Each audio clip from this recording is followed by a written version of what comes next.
Hi, my name is Darlene Carmen, and welcome to the Painting Gourmet Show. This show was created just for you.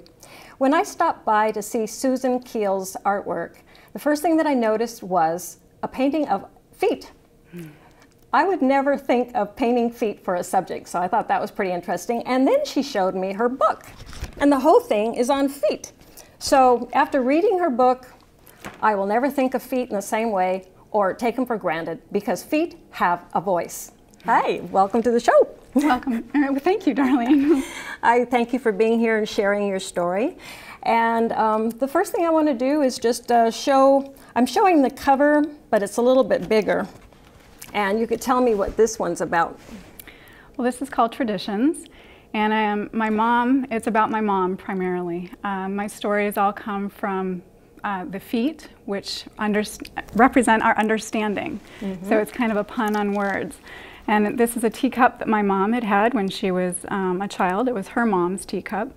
And although the teacup isn't broken in real life, I saw it as a symbolism of breaking with traditions. So the feet represent my understanding in my stories. So it's my understanding of how I would be breaking with traditions with my mom. So that's what that piece represents. You have some amazing things in here. The drawings, the way you interpret the feet. And you wrote and illustrated this book over a 4-year period while you were taking care of your late husband, Stephen. That's correct. And so I know that this is a very healing book. So tell us what you learned on that first date with Stephen. What did you learn about him? Well, Stephen was a really sweet person, and he told me on our first date that he had hemophilia, and because of the hemophilia, he had been infected with HIV and hepatitis C. And he was born with hemophilia. That's correct, and the way they treat hemophilia is with a blood pipe product. And so the pharmaceutical companies were not cleaning the blood properly, and so he was infected with viruses.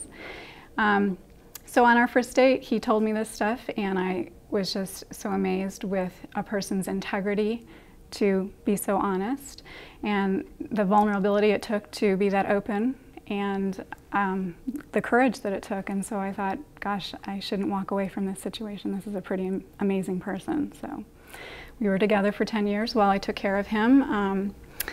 I used my art as a way to process what was going on for me as his caregiver, and so a lot of that comes out in my drawings and in my book. So it's about art and healing combined together. So you had a good 10 years. He passed away at 36. Yes. And he was very much into sports, kayaking and skiing and traveling. Did you participate in any of these activities? Yeah, I met him up in Mount Shasta, and so there's a lot of outdoor activities in that area, and we did a lot of those things. And that actually helped, I think, to keep him well and keep his mind active. And then we moved down to Chico, California, where he finished his degree in,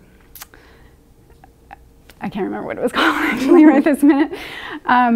And so with that, he then started a company called, with his friends, a nonprofit called Disabled Adventure Outfitters. And what did they do? They took people with disabilities out on kayaking and adventure. Wow. That's really a nice legacy that he left behind. Yeah, it is. So when you did these books, you know, you had, I'll find another one. I don't want to show the one I was going to show. I'll find another. Well, I like this one. This is your foot, right? Yeah. This is your I'm model. I'm the model for all of you. You're the model of this one. And what is this about? Well, this is called Consequences. And what it means is that it's cause and effect. It's like, so we have to take responsibility for the actions that we do. So it's the ripple effect. So it's my toe dipping in water with the rings, the concentric rings that ripple beyond that, yeah.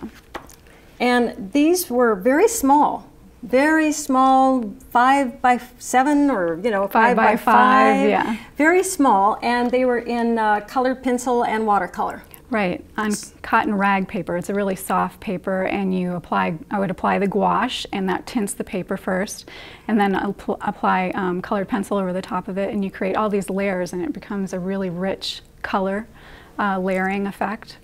And the paper is really soft, so you can, just keep layering and layering and layering and layering color.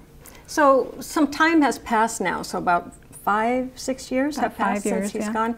And so now your art is evolving. You want to go bigger, bolder, and you're switching now to acrylic. So let's look at some of your work and you can tell us what we're looking at. So this first one over here, what was your inspiration for doing this one? This one is called Mermaid's Pearls, and it's kind of in the vein of healing and telling a story. So it's about intuition, because mermaids to me represent diving deep into the subconscious and coming back with pearls of wisdom. So it's about your intuition and insight. Very nice. Thank you. And when you were creating this, did you have a preconceived idea? Did you just start sketching or doodling, or how did you do this? Well, a lot of what I do is I will start with an experience that's going on for me, or a question that I might have, whether it's a philosophical question or just a basic daily question. And I will use my sketchbook as a way of processing out that question. And quite often when I go through that, images will come to mind, or I will do research into either the history of an image, or I will just start asking my body, you know, well, how am I feeling? You know, what part of my body may this be resonating in? Or is this more emotion or is this intellectual? So it's a process of research, and then I come upon imagery, and then I actually research historically the imagery, and I pull from a lot of different cultures. So a lot of mythology comes into my work as well. And you love words. You study words, the history of words, and, well, even your studio, what does that mean? Studio Akhyana. So Akhyana is a Sanskrit word, and what it means is to tell one's story. And that's what you do. Yes, exactly. And you have a master's? I have a master's degree in art, and my bachelor's degree was in studio art, and my master's was in art history. Very nice, very well-rounded. So let's look at this next one. I'm really drawn to the colors and the vibrancy of this one. Tell me about it. What am I looking at? Well, this one's called A Valentine from Keale. And Keale is a mythological figure from Asia, from Tibetan culture primarily. And what her role is to shoot this flower arrow into your heart, and what it does is it puts you on the path of enlightenment. Very good place to be. Yes, indeed. Very nice. The colors are just so vibrant. Is that metallic paint I'm looking at? Yeah, there is metallic golds in there. And that's, you know, I didn't see that before, but in the lighting here, I can kind of see that, and it's like, how did she get it so bright? Metallic paint, very nice, very nice.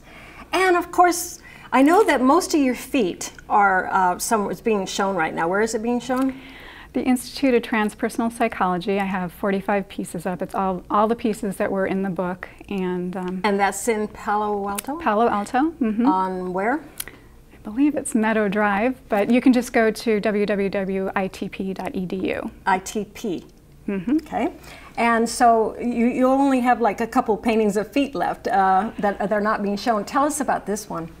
Well, this is called Refuge, Meadow Refuge, and it's a visualization that I have in my mind of where I go when I just want to relax. So I just imagine this really beautiful meadow that I can kick back in. I would love to see you doing your feet, you know, holding your foot out. Yeah. Sometimes I've had to do that myself. If you don't have a model and it's in a funny position, maybe your hand's in a funny position. Right, I've been known to do that. Twist your... You need something to look at.